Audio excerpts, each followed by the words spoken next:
It is now 7 o'clock. We're going to get started. Ready on the left? Sure. Ready on the right? We're good. I'd like to call the meeting to order. Please rise for the Pledge of Allegiance.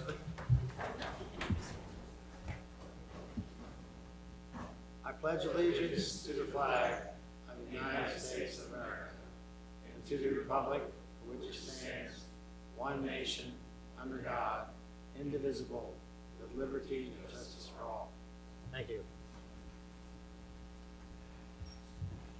Tonight, our invocation will be given by Pastor Jonathan Sherrod from the Kirk of Holly Springs, and I think the road's going to be done, let's hope, by Friday. In a while. Thanks for coming. Mr. Mayor, members of Town Council, it's always a privilege to be invited to provide the opening invocation for these proceedings. We at the Kirk of Holly Springs, along with, I'm sure, our sister churches in the town, fervently lift up in prayer the town and its leadership, not only in the moments like this, but in our corporate prayers each Sunday and each day as well. You are in our prayers always. Let's go to God in prayer. Let us pray. Almighty and merciful God, we give thanks to you, first of all, for the gift of today. This day was created, ordered, blessed, and called good by you. And how good it is, O God, that we may join together to work at the affairs of leading this town. O God, bless these proceedings. Bless those who are a dynamic part of this meeting. May you guide their thoughts, their dreams, their visions, so that in whatever is decided, it is the best for this town, for this community. We pray your mercy, your love upon all those gathered here tonight. Amen. Amen. Amen.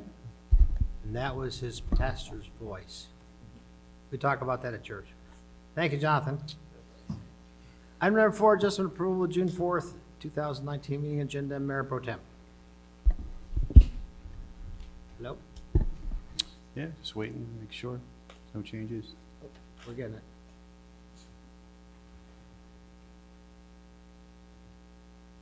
I think we're getting it. There you go. Motion to adopt the June 4, 2019 meeting agenda with no changes. Second. Motion been made, second, all in favor? Aye. Opposed? Motion passed unanimously. By the way, Councilman Pete Villison is out of town, so if you see an empty chair, that's the answer, and we will proceed without it, with him, without it. Item number 5, public comment period. I'm going to open up with Christine Quante in the back. Hi again, Christine. Good evening. It's Good Christine Quante with the Holly Springs Chamber of Commerce. I wanted tonight just to take a second to say thank you to the town again for your support. The Holly Springs Chamber of Commerce had our 11th annual Women's Executive Luncheon 2 weeks ago, and some of you all were able to attend. We had including the mayor, Councilwoman Christine Kelly, and Randy Harrington, as well as we probably had 12 to 15 staff members from the town attend that day. So we wanted to say thank you for your support. As hopefully you all know, Secretary of State Elaine Marshall was our guest speaker, and she was wonderful. She spoke on women in business and women empowerment in business. So I just wanted to say thank you. We appreciate the support and glad to see you all there at that chamber function. Thank you. It was a great meeting. Appreciate it. Next, Aaron Wolf. There you are. And please repeat your name and address, please, for the record. Good evening. Good evening. Aaron Wolf, 109 Yosemite Court. It was about a year ago today that I stood before you as a former student at Virginia Tech in 2007 at the time of the shooting there when 32 lives were lost, and as a father of 2 children in Holly Springs schools, and standing with some local advocates asked you to support Wear Orange Day in Holly Springs. And as you know, Wear Orange Day is a national awareness campaign meant to honor the victims of gun violence and draw attention to the problem of gun violence in communities across the country. And last year, Holly Springs, in addition to other Wake municipalities, stepped up and issued a proclamation declaring Wear Orange Day in our town. And it was a really proud moment for us, and we were really honored. And it's why I'm speaking today, because I'm just a little disappointed that we're not doing the same thing this year. Now, let me say I understand that any issue surrounding guns is contentious. At the business I own, simply posting a notice that we don't allow firearms in our building received blowback. And seeing as we store controlled drugs in our building, including opiates, we thought it was appropriate. Others didn't. Some disagreed. And that's okay. Reasonable, well-meaning people can disagree on what we should do about this issue. However, what we can't disagree on is that we need to keep our communities and, more importantly, our children safe. And I also understand that there was some significant concerns expressed by members of the council about last year's proclamation and issuing this proclamation going forward. And again, I respect those reservations and would love to talk about them. But what I want everyone to remember is that Wear Orange is not about new laws, new regulations, or new restrictions. It is simply an acknowledgement that gun violence is a problem and that we as a town are committed to keeping our residents safe and honoring those who have already lost their lives. Now, you might think that this doesn't necessarily matter to Holly Springs, that this isn't a Holly Springs problem. And after all, we're the safest town in North Carolina, and that's something that we should be proud of. But I always felt safe at Virginia Tech until very suddenly I didn't. And that's why we must be proactive. That's why we must make awareness a priority. And that's why I hope that next year the council will reconsider, that you'll reach out to me or other advocates to learn more about Wear Orange, what it means, and that next year you'll reconsider and declare a Wear Orange Day in Holly Springs in 2020. Thank you very much. Understand, thank you. Thank you. At this point in time, we'll close the public hearing and go to agenda item 6A, Certificate of Achievement for Excellence in Financial Reporting. Tina Straub, the Finance Department, is here. You're on, Tina. Good evening, Mayor and Council. I'm very excited to share with you tonight that the town has been awarded the Certificate of Achievement for Excellence in Financial Reporting by the Government Finance Officers Association for its comprehensive annual financial report for year ending June 30th, 2018. The annual report has been reviewed and judged by an impartial panel of peers, and the town's annual report has been found to be proficient in all areas. It meets the high standards of the program, including a spirit of full disclosure, and it clearly communicates the town's financial condition and performance to users of the annual report. The certificate is the highest form of recognition in the area of governmental accounting and financial reporting, and its attainment represents a significant accomplishment. I'm excited to say that this is the 13th consecutive year that this certificate has been received by the town. Also, the Finance Department has received the Award of Financial Reporting Achievement, as they are primarily responsible for preparing the award-winning comprehensive annual financial report. And if you'd like, you can find the plaque in the finance lobby. So, thank you. Thank you very much. Congratulations. Any comments or questions of Tina before she leaves? Oh, great job. We're all good. Thank you. Thank you so much. Keep up the good work. Mr. Mayor, could I add one comment? Oh, sure, please. Yeah, no, I want to thank Tina Straub and the entire finance department, as well as the other staff across the town. It is an amazing level of work that goes into producing the annual financial report, and the team does a great job, and I just want to recognize their efforts. So thank you. Thank you. Agenda item 7A, request and communication, enhanced crosswalk safety, my favorite subject, besides kids. Daniel Weeks, Assistant Town Manager. From administration, all that.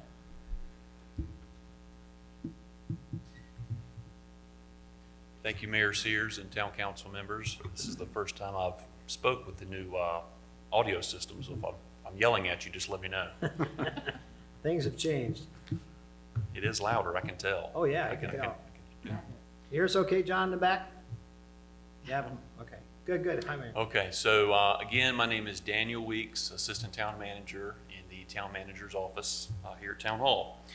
So with warmer weather upon us, there's a lot more people that seem to be out and about, more pedestrians on the roads, more drivers on the roads. We thought it would be wise to just give a general overview of crosswalk safety, and in tonight's presentation, you'll see maybe some enhancements that we could make going forward. So the purpose of the presentation is to review crosswalk safety information and offer possible enhancements to increase safety at pedestrian crosswalks. And for tonight, there's no requested action. This is just for informational purposes. An overview of the presentation will cover some background and some crosswalk data that's provided by our Holly Springs Police Department and also Engineering Department. We'll talk about rectangular rapid flash beacons, and if you don't mind, for the duration of the meeting, I'll probably just refer to those as RRFBs, just to save us some time. And we'll talk about some possible safety enhancement opportunities and a public education and awareness plan that we would like to begin.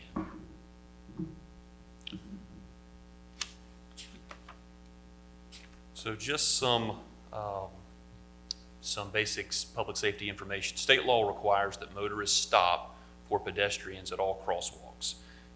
Although for their safety, pedestrians should ensure that traffic in both directions sees them and is stopping before beginning to cross.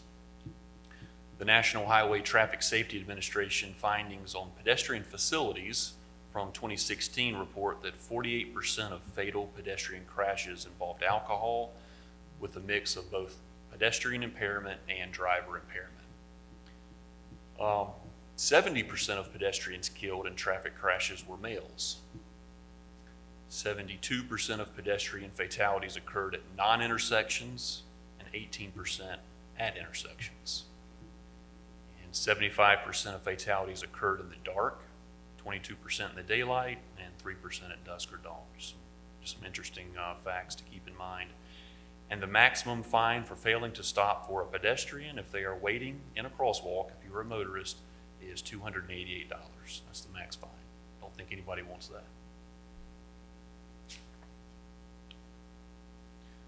The Holly Springs Police Department's traffic unit conducts periodic monitoring of crosswalks to ensure that motorists are stopping for pedestrians as state law requires. We call these specific enforcement efforts crosswalk campaigns. This chart depicts crosswalk campaign data from 2018.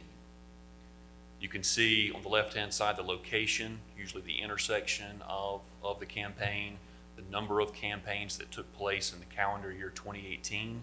There were 95 targeted crosswalk campaigns, and four citations were issued. So looking at the data, you could probably conclude that our practice has been to take more of a lenient approach, more of an educational approach to those that we stop. However, stricter enforcement activities, could take place going forward. It's up to the discretion of the officer.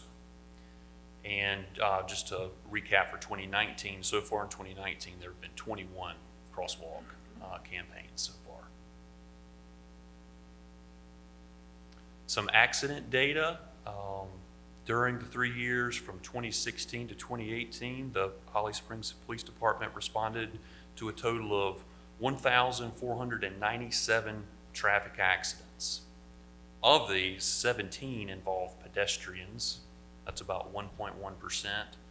And of those 17, 3 of them, or 0.2%, were at or near a marked pedestrian crossing.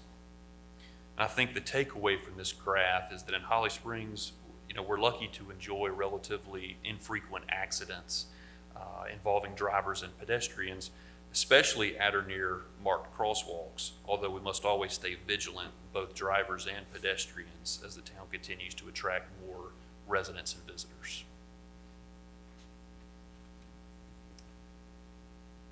We wanted to just show this aerial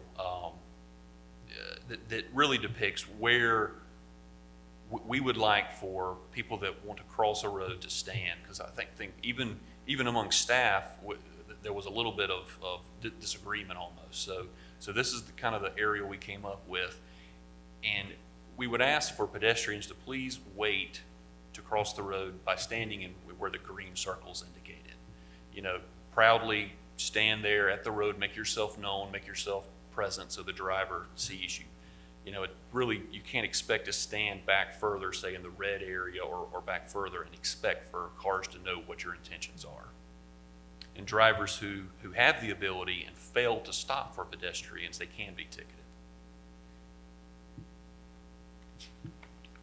Okay, RRFBs. RRFBs are user-actuated LEDs that supplement warning signs at unsignalized intersections or mid-block crossings. We have a number of these in town. They're activated by pedestrians manually with a manual push button. The Federal Highway Administration reports that RRFBs have been able to improve the rate at which drivers yield to pedestrians in the crosswalk from 10 to 20% all the way to 70 to 85%. So that's pretty strong statistics there that RRFBs do have a positive impact on awareness out there on the roads. And the town, I'll give away the next slide, the town put in eight of these RRFBs last year, and the cost was about $28,000 per set. And a set is the two poles there at the crosswalk proper, and then the two warning signs as you approach those. The signage and beacons and so on, the labor to install them was about $28,000 a piece. So they're not inexpensive.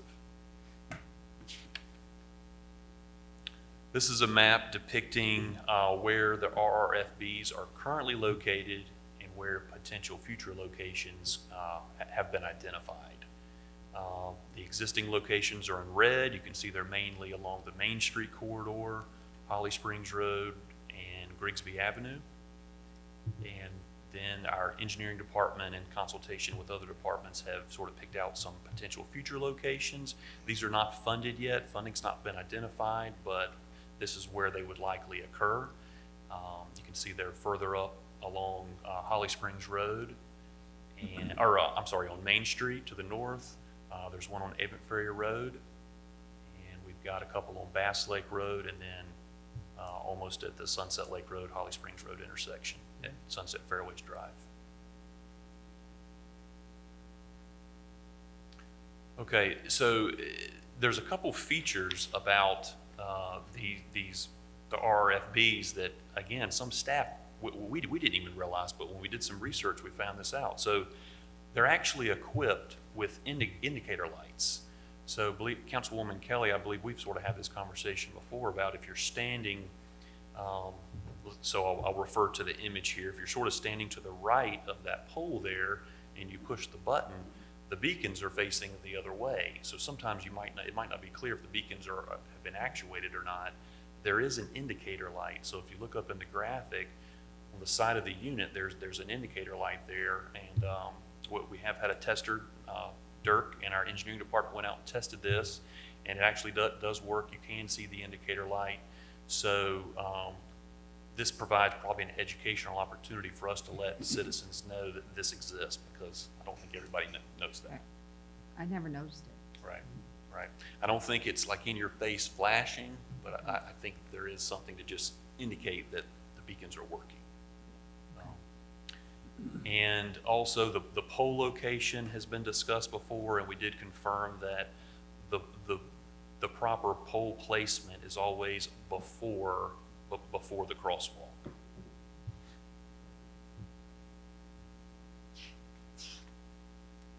Okay. This is another application that we could look at going forward with future RRFB projects, and even the ones we have now could be retrofitted, if that was the desire of the council. But you could do a back-to-back application where you have a signage and beacons on both sides. It is possible to do that. It is more expensive to do that, but that is an option.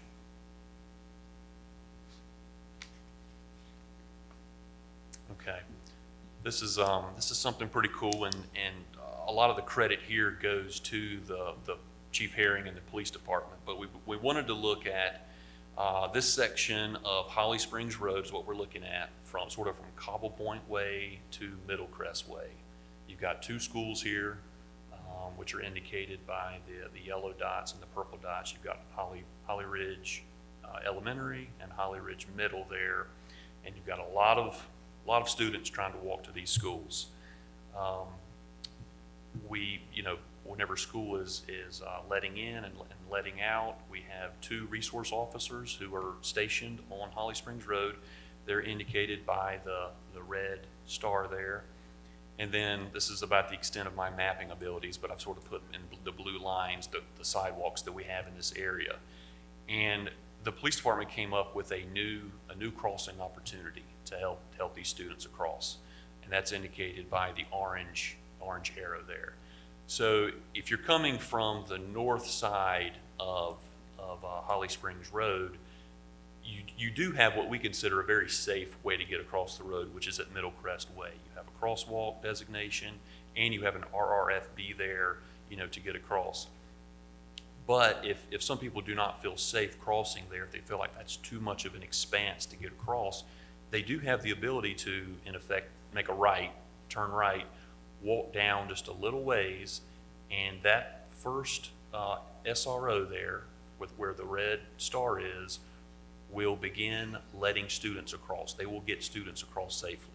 It will not be marked on the road, because outside of when an SRO's there, we do not want people crossing the road there. It's not a designated crosswalk, but during the hours when the SRO's there, they will help people get across the road. And then if students feel like it, they can always continue on down to Cobble Point Way on the north side of Holly Springs Road and cross at the other crosswalk as well. So this will provide another avenue for students to get across the road safely. And one thing that we did want to point out is we notice a lot of times parents will, probably to avoid the drop-off lane, they will let kids off on Middle Crest Way or on Cobble Point Way or up at Homegrown Pizza or whatnot, and then they have to cross the road. So that really just exacerbates the issue. So we would really urge parents to drop kids off in the Wake County Public School System designated areas, which are on the school campus areas. It doesn't help to drop them off on the other side and have to then cross the road. Daniel, Yes. the new crossing opportunity, there are no markers for a Correct. crosswalk. And Correct. why wouldn't we put that there if the school is there? Why wouldn't we make that a crosswalk? So from a technical explanation, I might look at maybe possibly Kendra to determine if that could be a crosswalk, or if we would want that to be a crosswalk, where we have markings on the road. Yeah, that, similar to the one at Cobble Ridge that we added last year, if this new location is something that, our police department, and we feel like that's a good place, we could have that striped. We get DOT's approval and we have it striped. If, we designate it, that would be fine. Is there a downside to doing that? The downside with any crosswalks, the more crosswalks you have, the more immune the traveling public becomes. Okay. You try to minimize and really concentrate some of your crosswalk locations. But in this area where we have the schools and you have residential on both sides, clubhouses and whatnot, you've got a lot of traffic. If that's where we want to put it, we could definitely put it there. So as we widen that road in the future, we'll have sidewalks on that side? Right where that entrance is there, Yes. all the way through? The bond project was multimodal for this area, and we add lanes for traffic, sidewalk, bicycle. Okay, thank you. Okay. Okay. Has anybody ever seen crosswalk safety flags before? The Mayor Sears Yeah. is shaking his head yes. I Yeah. like I went in front of my house. So, staff is not so much like recommending these at this point, but we just want you to know that this is an option. I happened to see these. I was on vacation in the western part of the U.S. This past winter, and I saw these, and they seem to be an inexpensive, relatively simple way to draw attention to pedestrians as they cross the road. You basically pick up a flag on one side, you get the attention of drivers, you can walk across the road with the flag, and drop it off on the other side. Obviously, there might be some logistics to work out if all the flags make their way to one side of the road or if flags get stolen, things like that. But this is something that we could look at. One benefit is, if you notice in the upper right-hand corner, I'm assuming that these 45-degree ankle stripes on the flags are probably fluorescent. And I would think at nighttime when it's dark, if it's not if you're not in a very well lit area, that could probably get the attention of drivers, using that.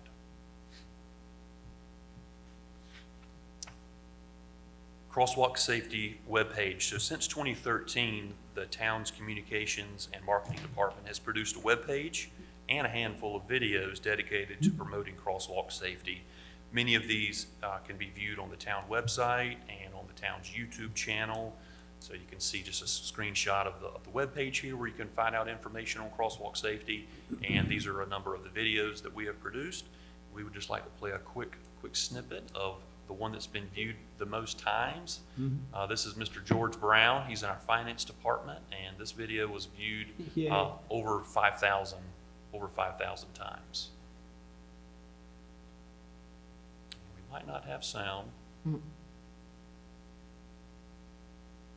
Might not have sound, but you can sort of just get a taste of what he's explaining how to use the RRFBs, the proper way to go about using those. Yeah.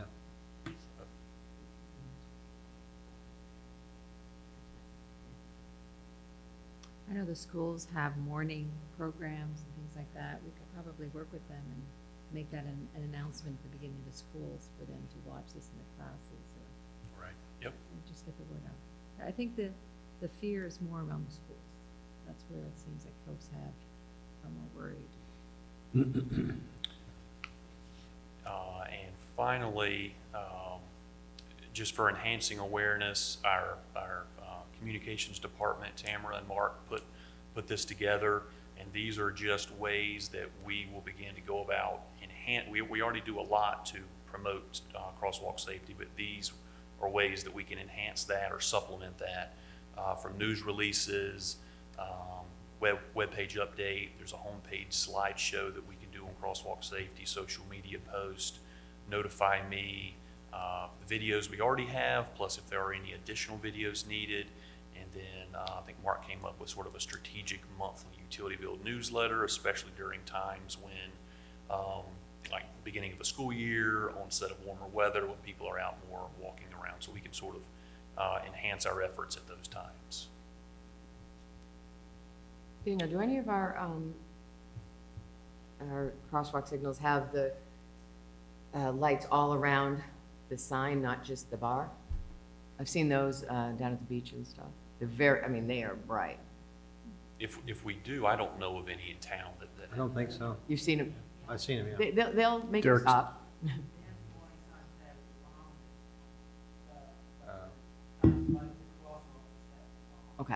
Okay, that's what, okay. Couple comments. We've talked about this every meeting since I can remember.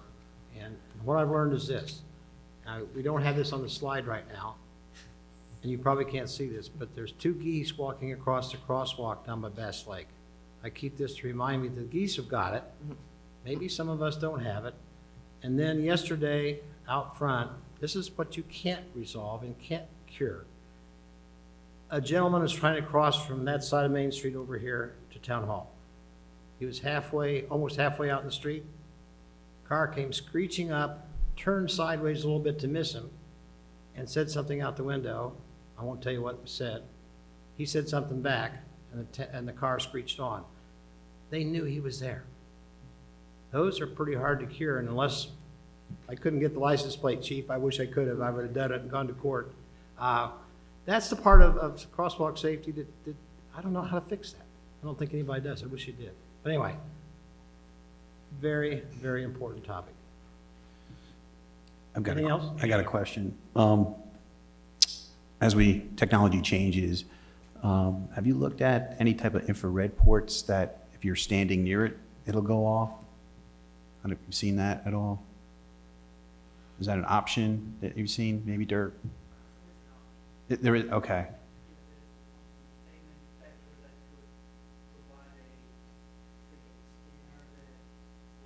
Within a certain amount of square feet?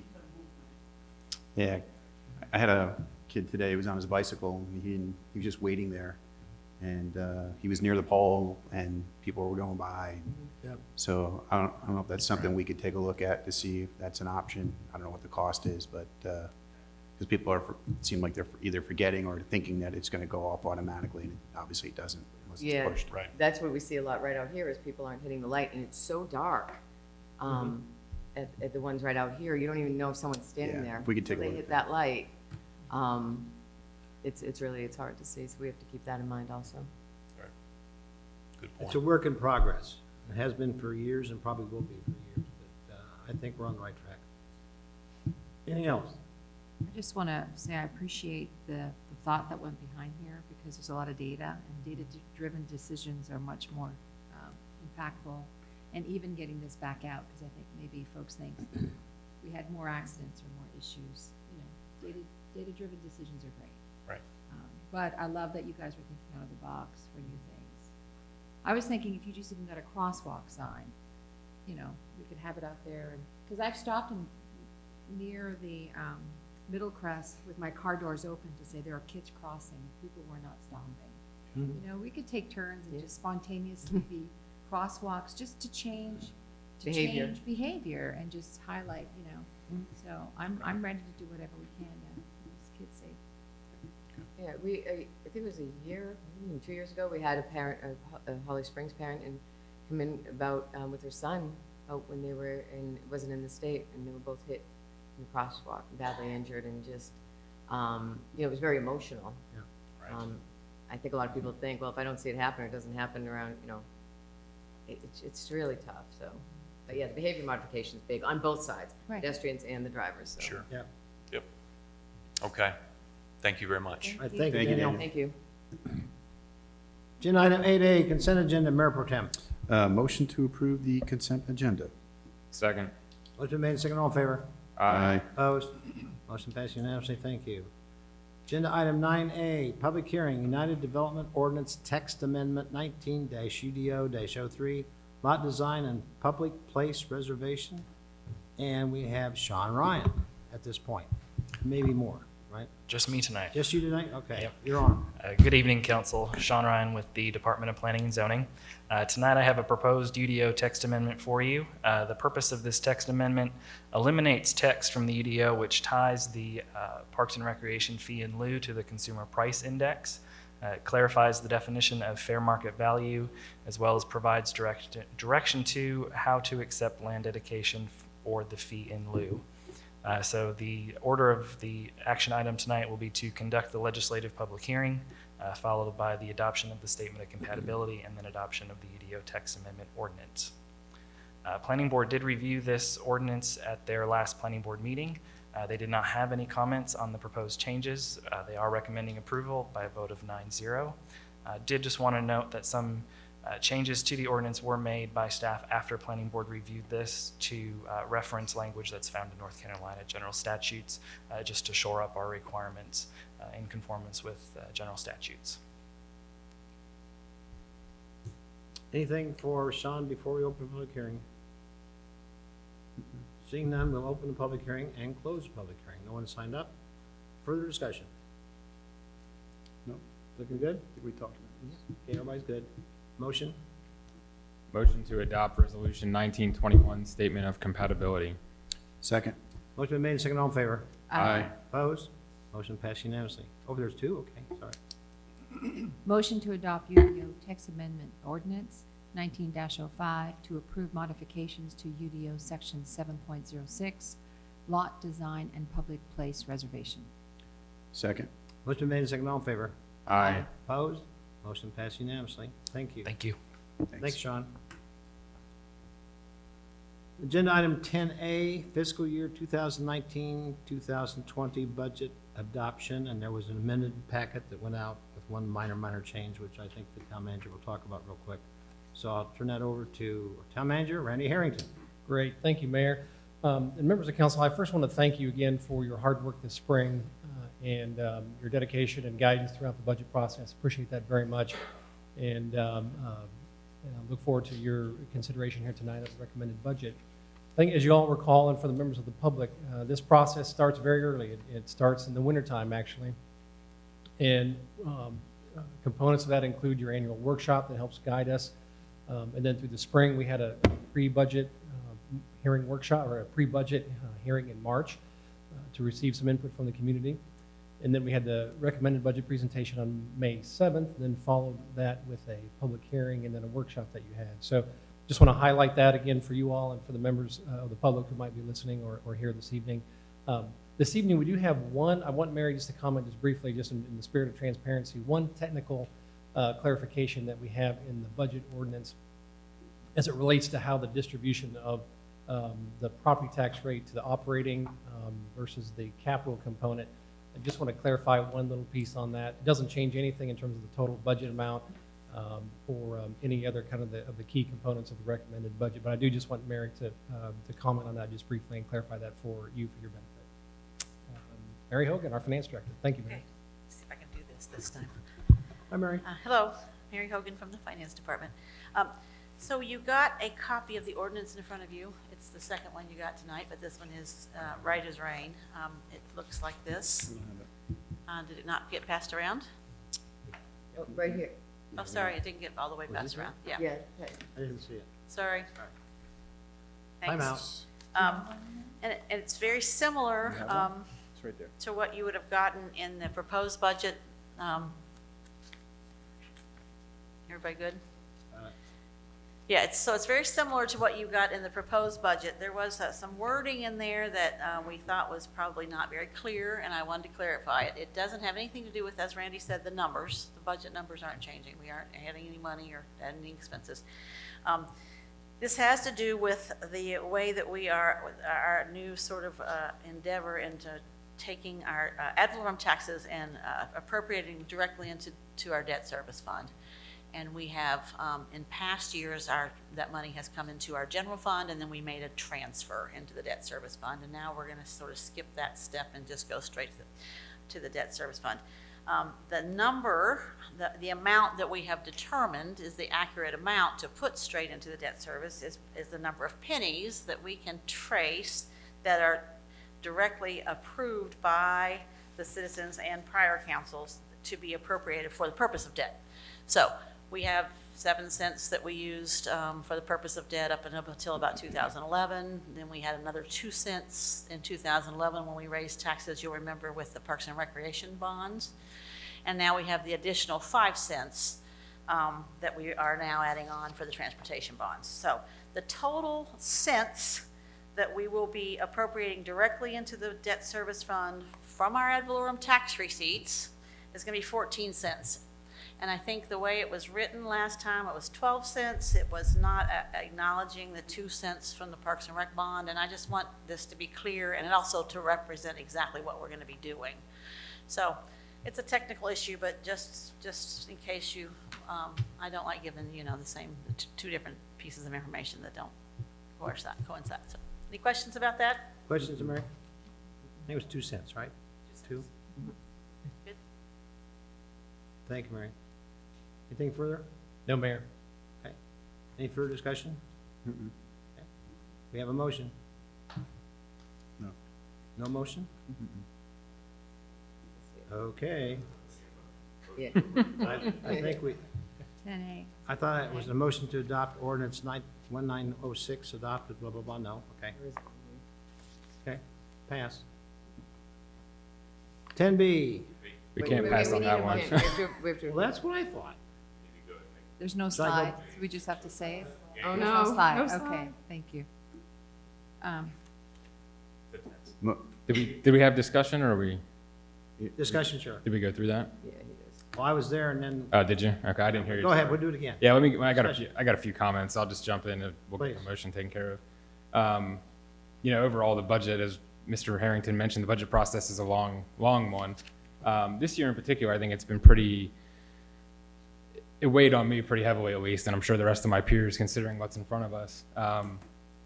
But we've talked at a number of public hearings in the last couple of months that this is the first tax increase that Holly Springs has seen or may see in the last 25 years. And frankly, it's not easy to be on the deciding end of that. They're the first increase in that long.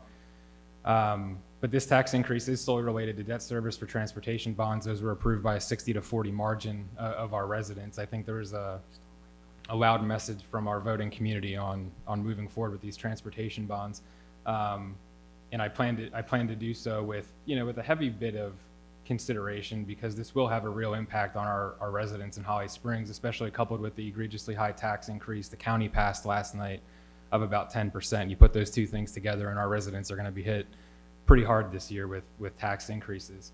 That being said, there is a lot of good in this budget.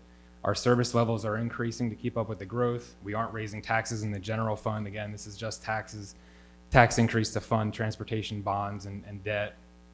I have 4 main highlights. First of all, this is tied to our strategic plan. One of the things this council has spent a lot of time on over the last year, getting a strategic plan together, and this budget is tangibly tied to that strategic plan to show the focused areas of investment we're driving to the goals we've set out for the public. Secondly, the split of revenues between general fund and the debt service fund. As the finance director just went through, this is a little bit of confusion from the past, and I think moving forward, we're really setting ourselves up for success here by dedicating $1 of every tax dollar our citizens pay to pay down this debt we're taking on this year and the existing debt that we already have. It's a great step to make sure we're serious about paying that down and managing it. Thirdly, this increase will help us gain capacity for future debt issuances without a tax increase. As we continue to pay that debt down over time, we'll gain more and more capacity to be able to borrow in the open market and not have to raise taxes. So at the same time, we're getting a benefit for the future. Long after I'm not sitting up here anymore, our future councils are going to have a great financial position to be able to borrow money without needing to raise taxes. And that stage has been set, right? I mean, we're biting the bullet here tonight, but the financial management for the future is really stepping off in the right direction with this decision, I feel like.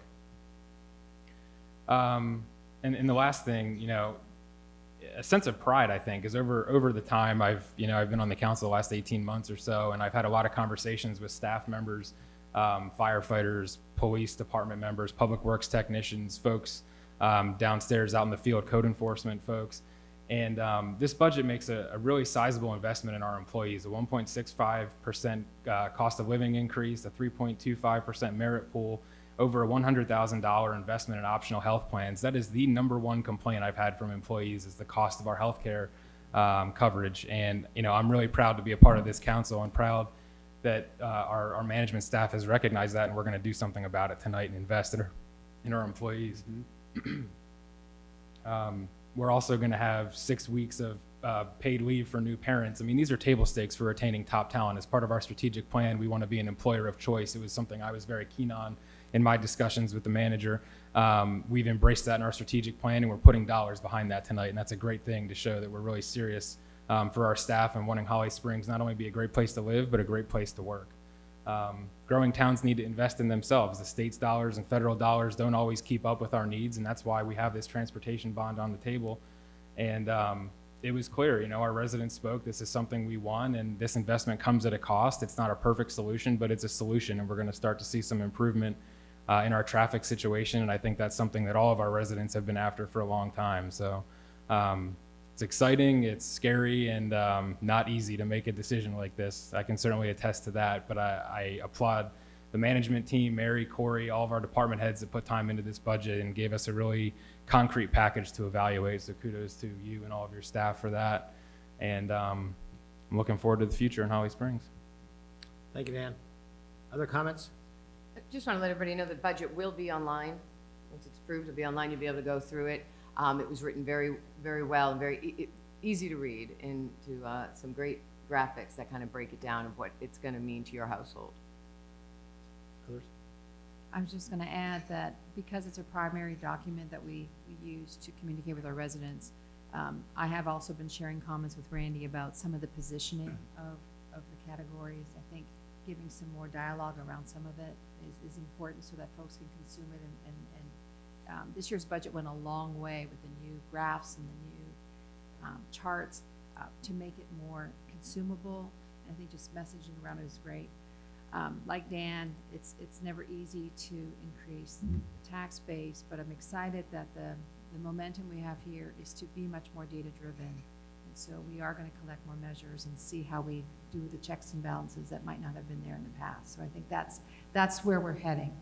More vision into where we are, looking at where we've been and correct as we go. So I applaud the team. I'm thrilled with how much work we put behind it, so good effort. Yeah, just real quick, thank you, Randy, and your staff. Put this together to make it user-friendly, not only for council, but for the residents that could see the information and where we're spending our dollars. Kudos to your staff to simplify, because that's one of the hardest things as you read these documentations that go out. What's this mean? What's that mean? And simplifying it especially, you know, this budget, you did a fantastic job. So I just kudos to your staff to help the residents and ourselves understand where we're spending our dollars. It was the easiest understanding budget that I've seen in 18 years. How would that be?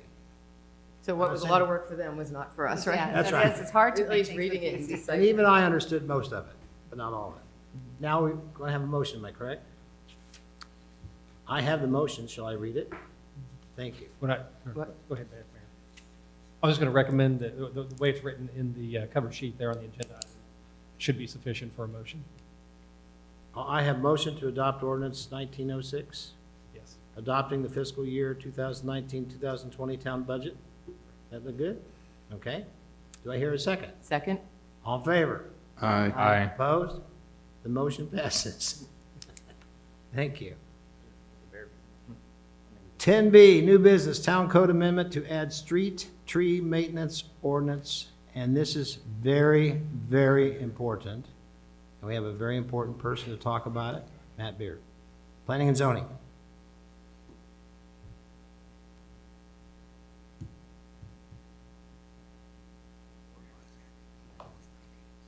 Good evening. Good evening, Matt. Matt Beard, Department of Planning and Zoning. So what you're being asked to do tonight is essentially replace a policy that has been in place for a while relating to the street tree maintenance of what we will define in a few slides as street trees all around town, and to provide a better definition of what the town and homeowner or HOA maintenance activity should be for the street trees. You'll be asked to consider the ordinance that is being proposed and to rescind the existing policy and adopt the new ordinance. So the table in front of you kind of outlines what exactly the previous, or current rather, policy provides in terms of guidance to homeowners as well as town staff. In reading through it, it doesn't provide a whole lot of concrete guidance to either party. It encourages the pretty much all maintenance activities to be performed by the homeowner, or doesn't discuss them at all. For example, treatment is not touched on in the current policy, but is in the proposed policy. The proposed ordinance clarifies a number of items for town responsibility rather than the homeowner or HOA. For example, the town would perform clearance from traffic signs, traffic lights, sight distance triangles at intersections, as well as the removal of any dangerous dead trees or tree limbs hanging into the street or sidewalks. The regular maintenance of street trees would still be the responsibility of the homeowner or HOA if the house is part of a neighborhood that has an HOA. In addition, the current policy, while it discouraged the topping, severe pruning, or removal of healthy trees, was not really enforceable. We couldn't go out and penalize somebody for removing that tree, as it was just a policy. As an ordinance, we've been able to write in a penalty system whereby if you purposefully destroy what is essentially public property, you're held accountable. And the penalty would be consistent with the amount that it costs the town to right whatever the violation was. So if you remove the tree and do not replace it, the penalty being issued would be the cost of a replacement tree installed in that location. And it does go on to clarify that this is only applied to public streets, not private streets within communities. Those fall solely upon the HOA or homeowners to maintain those as their street trees rather than the town's. So some key terms that were defined as part of this ordinance would be, number one, street trees. What are they? As it applies in this ordinance, they are those trees within the public right-of-way, within designated easements, or within 5 feet of the public right-of-way line in accordance with the approved plans. These are deemed public property. These are able to be maintained by the town staff without going onto private property, and it is not the sole responsibility of the homeowner in that case to maintain it. If it is beyond that 5 feet, that is on private property, and it is 100% your responsibility to keep it alive, or don't.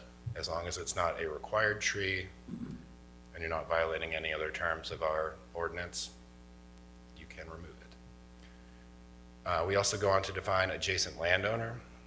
So a big part of this definition is to incorporate the presence of homeowners associations in most of your lives, and the ability to basically have an enforcing body within each neighborhood to lean on. Within those HOAs, they have covenants written that oftentimes cover the maintenance of street trees. So what we've done with this proposed ordinance is to basically say that the town will go to the homeowners association if an issue is found, and it will be the HOA that will have to follow up with the individual homeowners depending on how they have their covenants written. Some of them may just go directly out and fix the issue. Some of them may go to the individual homeowner and have them remedy whatever the observed problem was.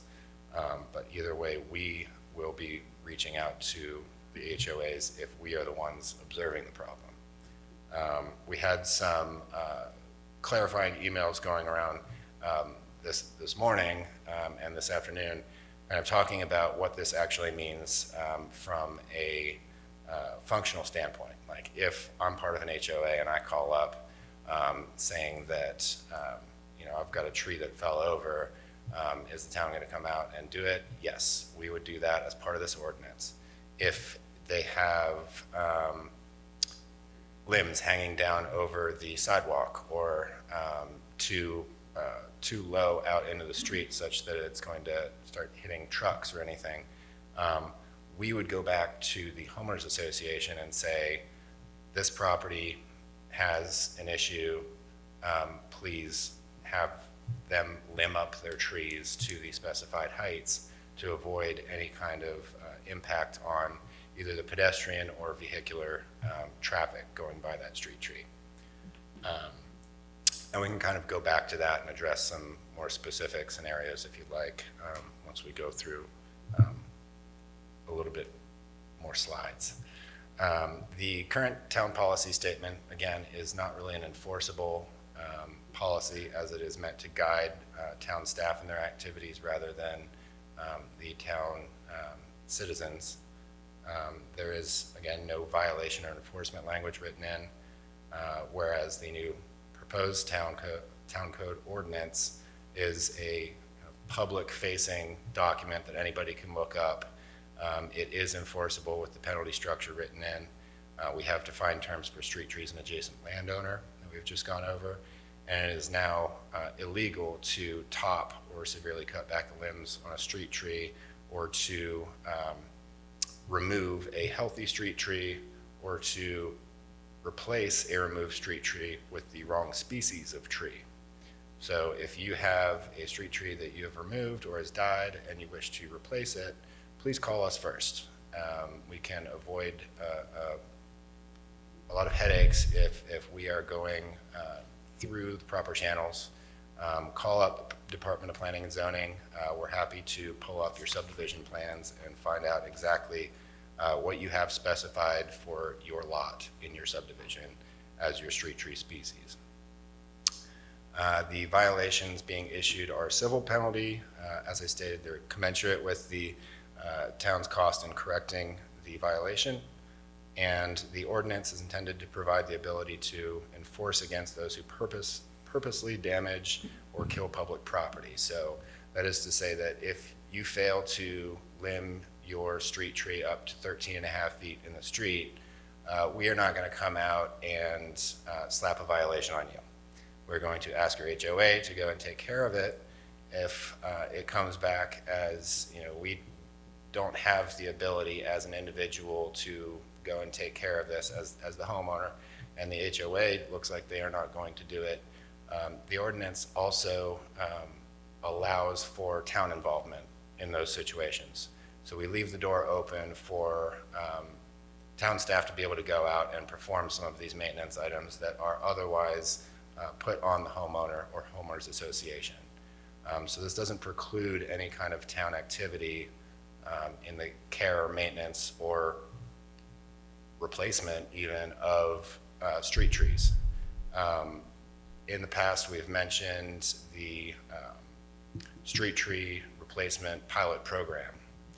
That's something that we are looking to bring back to our tree advisory committee in the future and try and establish some guidelines for what we want to propose in terms of town-initiated street tree replacement. This does not prevent any of those activities. So kind of going back to the tree advisory committee, the conversation kind of started back in February 11th at the, one of the first meetings, if not the first meeting. I guess January was the first meeting, so this will be the second. Essentially what we brought to them was the idea that the town should have more involvement in the maintenance, removal, and replacement of street trees around town.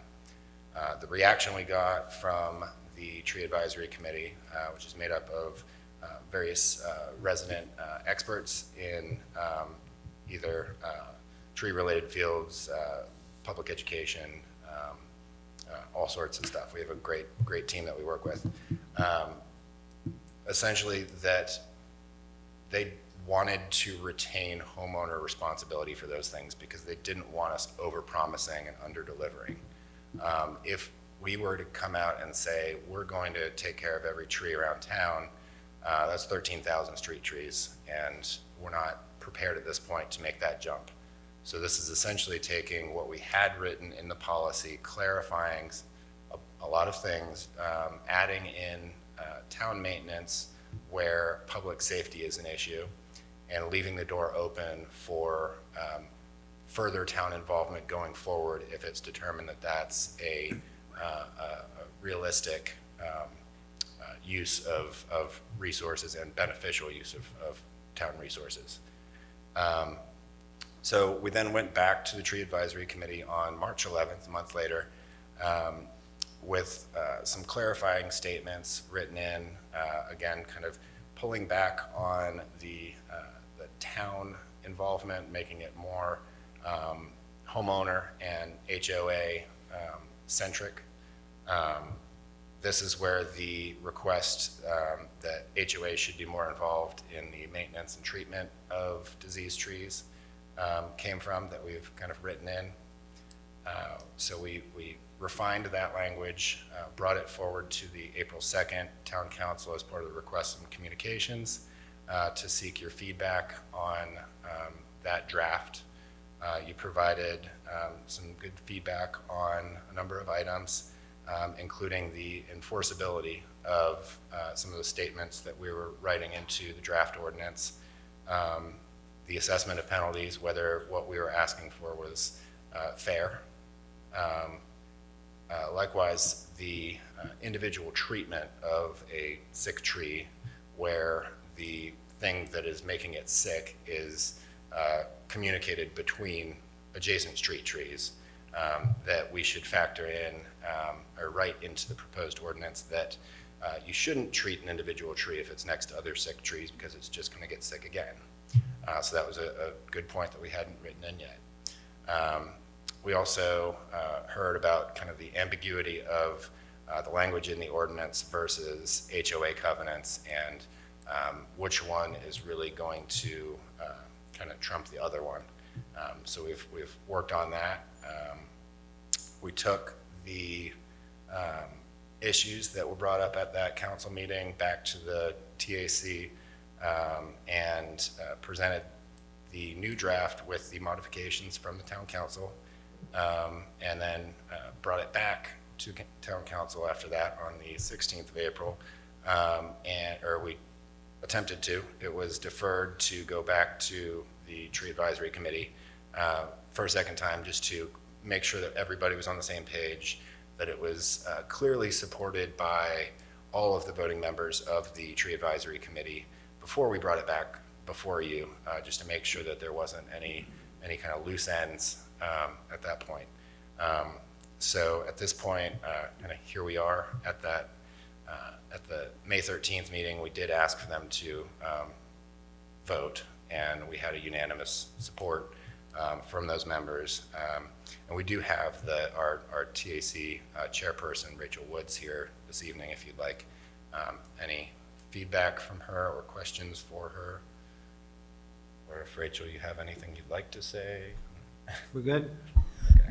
All right. I have a question. Okay. I may be in trouble with the chief of police because I think I'm an illegal. And I told you this. I had somebody come out and prune the bottom row of limbs on our tree because they were, one, too low, and two, they were sticking out in the street, and three, I didn't want anybody to get decapitated. The way this reads to me, real quick, and I could be misunderstanding it, is that's illegal. I need some clarification on that. Otherwise, I'm going to jail tomorrow. Mm-hmm. It says, quote, it's illegal to severely cut back limbs on a street tree. So I'm taking that literally and saying, okay, what's next? right, so that's for the larger, I think we have it kind of in the discussion of tree topping. It's basically any of the branches Understand that point. that are the larger, 2 to 3 inch thick.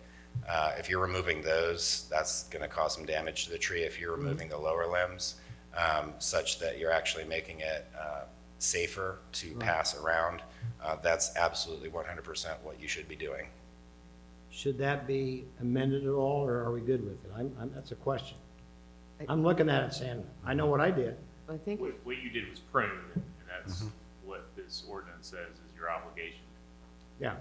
So, I think it is, there is a little bit of, Ambiguity, perhaps?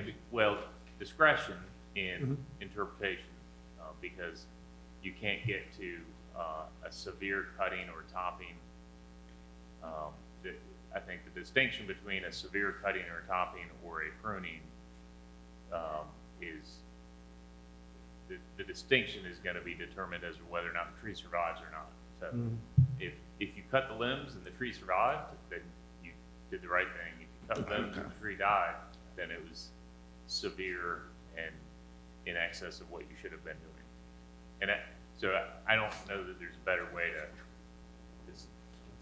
write it. but if some of those larger limbs are low for some reason, because it's a strange tree, That's right. or grows strangely, where do we say? Is it more important for the public safety at that point? Or who would our residents call to make sure that they're not doing something? So with the trimming of those larger limbs, yes, you have to use a little bit of caution. One of the things that our tree advisory committee is going to be doing is creating some educational materials, getting out into the community to not just discuss events like Arbor Day, but also to educate the public and children, and getting out to the schools and things like that to really kind of preach solid maintenance of not just street trees, but all trees. I think specifically with kind of what the mayor's talking about, what I was referencing is more the tree topping. So if you have a healthy tree that has large lower limbs, you can have, in that case, it may be worth having an arborist take a look at it and tell you this is an okay thing to do. If you have concerns about it, just please call us and ask. We can come out and take a look at it. We can, not to say that I'm an arborist and I'm going to have a educated opinion on whether you should or shouldn't cut it, but it'll at least give me some context and point me in the right direction of who to talk to. But you should be able to trim some of those lower limbs, and what we do want to do is keep that sidewalk area clear up to 8 feet so that That's my point. anybody can walk under it without hitting their head or ride their bike and not hit their head. So that's the preference, is to keep it clear. And if you accidentally kill a tree by doing what we asked you to do, it's in all likelihood going to be a question of intent. You didn't purposefully destroy public property. You were trying to do the right thing. I'd like to add some clarification. There's 5 more words after what you had stated that clarifies that what you did was fine. So the ordinance specifically says topping is defined as the severe cutting back of limbs to stubs larger than 3 inches in diameter within the street tree's crown. So if you remove large limbs from the top of the tree, that's topping it, and that's going to eventually kill the tree. Removing lower limbs are not prohibited. That's answers my question. Okay. Other questions or comments? I have a comment. I just wanted to say, as you can see from this slide, this committee has worked very hard and has some great talent and passion and knowledge. And it was a joy to watch the collaboration with staff to see, how do we move forward with things that have been set there, not really being advised or improved. And the ideas that they've come up with are real, and they're giving good ideas about this is what's happening in our HOA. So it's not just, we think this will work. It feels like it's been tested out of the gate. This group has already decided to have 2 subcommittees. One is primarily looking at education programs, and they had some ideas on that. Another one is looking at the programs of what kind of tree we have, how we plant them, how close we plant them. So they want to work more often than we were thinking that we wanted to, because they're just that passionate. So I just applaud this group, and thank you for all your hard work. I think you guys are fabulous. Okay. Other comments or questions? Matt, just want to clarify, these are street trees. Yes.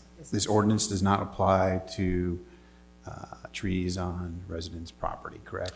No, this is Okay. If it's within the first 5 feet, then, and you don't have any other street tree, then that qualifies it as a street tree.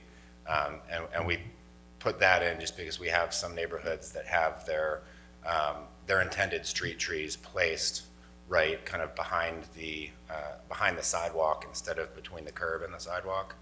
And we wanted to be able to address those as well on the same basis as other street trees, so that they're not just getting left out there. And how do we handle those that don't have an HOA? Those would just be treated as an individual homeowner, where the individual homeowner is responsible for all of those same items that we would have held the HOA to. Okay, thank you.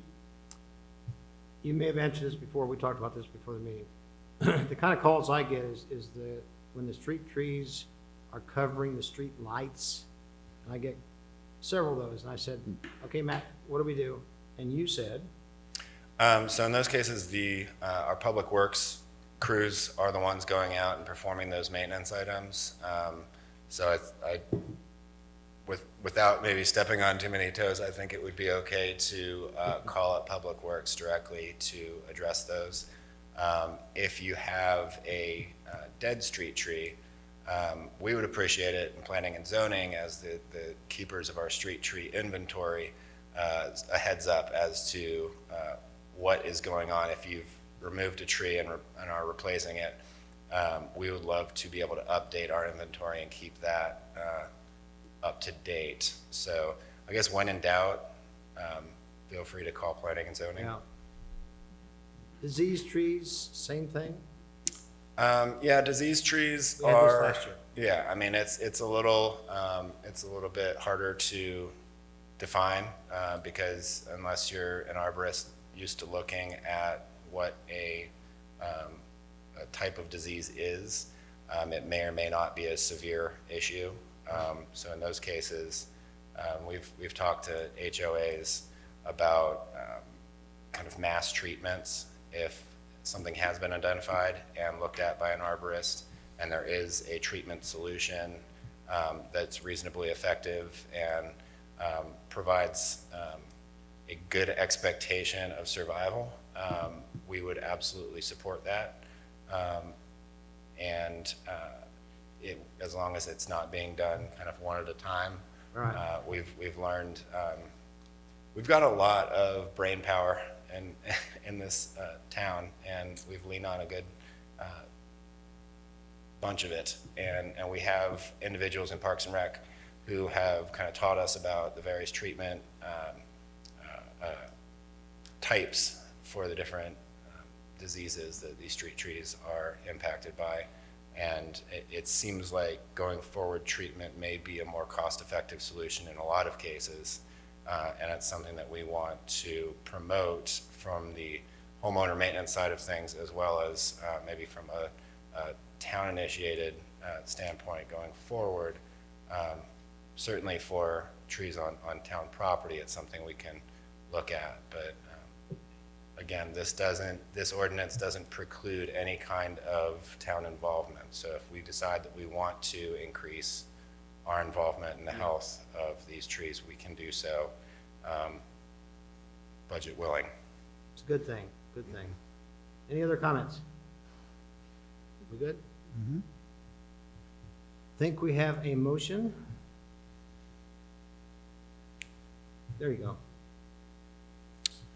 Motion to rescind Town Policy P-39, Street Tree Maintenance and Enforcement, and adopt Ordinance 19-04 to amend Chapter 14 Public Works, Article 4, Street Sidewalks and Other Public Places, to add Division 6 Street Tree Maintenance.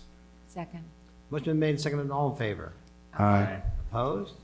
Motion passed unanimously. Thank you, and thank you, committee. Thank you, Matt. And thank you, everybody.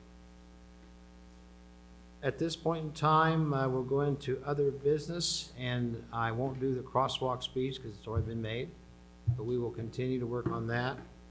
And I do want to say, from a personal standpoint, the Salamanders look good this year. They won the first game, they won the second game at home. First game was 5-4, the second game was 8-7, and the 5-4 game was the best game I've seen in the years that they've been there. So we almost got the referees in big trouble because they were, never mind. But anyway, they won. Get a chance, go out to Ting Stadium, you'll enjoy the game, and they've been great. What else on other business? Here's my start.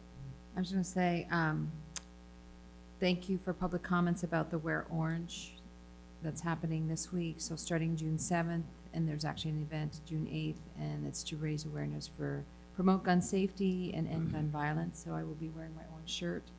I also want to highlight that June is Pride Month, and I was fortunate that I was able to attend a function at our work just to raise more awareness. And I saw that the Wake County Commissioners are also recognizing Pride Month, so just wanted to support that as well. And just thank you to the staff for the increased communications. And I'm watching on the Facebook, like the video about why the town farmers market moved, and watching Tamara walk through the streets. And you just look at how many thousands of people have looked at that video. So you guys are coming out with some really innovative ways to describe things happening around town. And I hear it, the residents are talking about, thank you for the increased communication. The meeting that went on today to talk about what's going on at Holly Springs Road and Main Street. That's excellent work, so thank you, the staff, it's just great. Just want to say a big shout out for our Holly Springs Chamber.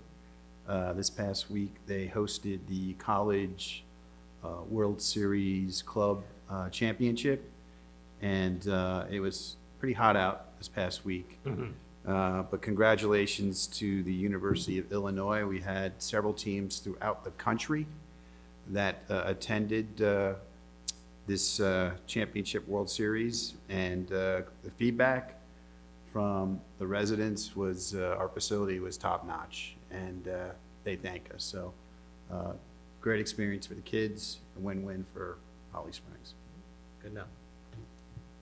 I just want to remind everybody, over the next week and a half, we do, or I should say maybe 2 weeks, graduations, high school graduations start. Holly Springs is, I know, the 11th, next week from tonight, actually. So you will have a lot of excited, happy teenagers and young adults out and about. So it's, keep them in our prayers and think about them and be a little more aware. Also, quick question about Holly Grove Elementary, Holly Grove Middle School, the trees in landscaping around there. Is that Wake County's responsibility? There's just a big tree down right on the berm there. It's not on the street side, but on the parking lot side. It's a huge tree. It's a very dead tree, and I'm afraid if kids are climbing on it, someone can get hurt. And I don't know if that's us or Wake County. We can certainly follow up and just to confirm, but my first question was, is it within 5 feet of the street right of way? Well, the parking, it's a parking lot. Right. No, but we'll be happy to follow up on that and contact them if they've not already acted on it. Okay, great. Thank you. And I wanted to say thank you to Luncey, our Public Works Director, and the Public Works team. We had a resident whose sidewalk is kind of buckling, and it continues to buckle, as we're hearing is happening in some places. But it got to the point where a young resident couldn't get through with his wheelchair. And going through the grass with the wheelchair is very tough too. So we reached out, and Luncey's people were out there, right away to fix that. So very appreciative of that. And wanted to remind people that who are experiencing the troubles with the sidewalks, they are going to get to them. But let us know. Let us know that who you are, where you are, which neighborhood. It will take time, but it's good to know. And to follow up, to let us know, I was just posting today, the town Facebook page is one way. There is, if you go in the navigation of the town site, how do I report issues? There's a form there as well, where obviously we accept emails, that would work. And I think these are all things, if we think about, we just passed in our budget, the 311 application that you're looking at with Apex and Fuquay, these are exactly 311, to me, 311 type of requests. So we're looking at better ways to make it easier for residents to advise us of things like that. So we're definitely going to make some progress. Okay. And last thing, is there a meeting Thursday about the landfill, about the odor? Anybody said, a couple of people that said they heard there's some kind of meeting. I haven't heard it. I heard something That I like know. Yes, that. there's I forget the exact title, stakeholder meeting. I can't remember the date, but I believe it is in June. I'm looking at anybody to see if anybody knows off the top of their. I just didn't know, they were saying it was this Thursday, but I didn't find anything or hear anything, so I just Didn't either. didn't know if anybody else did. We Okay, can look at that and send something back out in the morning just to confirm. thank you. That'd be great. Do we know, did all of the items that would support our landfill odor, did that all pass with the Wake County budget? I don't know for certain. I've not heard that they did not, so my assumption would be that they did. I didn't hear them. I watched most of it. I didn't hear them pull anything out Good. for Okay. that. So fingers crossed, we should have an app soon. Yeah. That'd be great. Anything else from the board?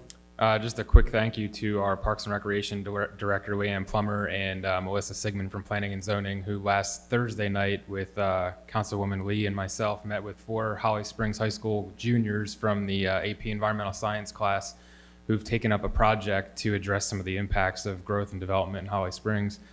We had a really, really great and productive meeting downstairs with them, and we invited them to come this summer and present their project to the entire town council so everybody could see it. Awesome. We told them we'd be able to get them onto the agenda and come and do that so everybody can see what they're working on and give us some feedback from how their final presentation to their class and their teacher goes, which was happening this week. So thank you to both of those staff members for coming back late last Thursday to meet with us and talk to those students. Excellent. Anything else? Nope. Item number 12, manager's report. Thank you, Mayor. A couple quick items. The first one, a little bit lighthearted, but at the same time very serious. in an effort to avoid any entanglements with the General Statutes 159, Budget and Fiscal Control Act, Police, I want to make sure, previously when you made your motion, I know the mayor, you read the motion, but I want to make sure, I think the intention was Mr. Berry was making the motion and seconded by Councilwoman Lee. So I just want to clarify that for the records. I think that was the intention, but maybe just to be 100% clear on that. So, Fine with me. thank you. I'll sleep easier tonight. Sure. Yes. Thank you. No, the second one just related to the budget. Again, just a real big appreciation and expression of gratitude by me to the staff for the wonderful job they did in this budget process. And I know the comments made about Corey Peterson and Mary Hogan and the entire team and Daniel and Scott and everybody else, all the department directors really did, they really stepped up a lot this year, and I'm really proud of that effort. Makes me really want to look forward to next year. So I'm already ready to go. So. But thank you for that. And then just finally, just a quick reminder that you all have rescheduled your June 11th workshop that would have been next Tuesday, and it is rescheduled to June 19th. And the reason for that was the graduations that are occurring next Tuesday. Right. So I just want to make that reminder and then the clarification for the public. 6 p.m. Okay, thank you. Counselor? Yes, sir, Mr. Mayor. I would ask for a motion to go into closed session to discuss the proposed settlement with 12 Oaks Land Ever pursuant to 143.318.11A3 to consult with your attorney to preserve the attorney-client privilege. So moved. Second? All in favor? Aye. Thank you all for coming. Enjoy the day. What's left?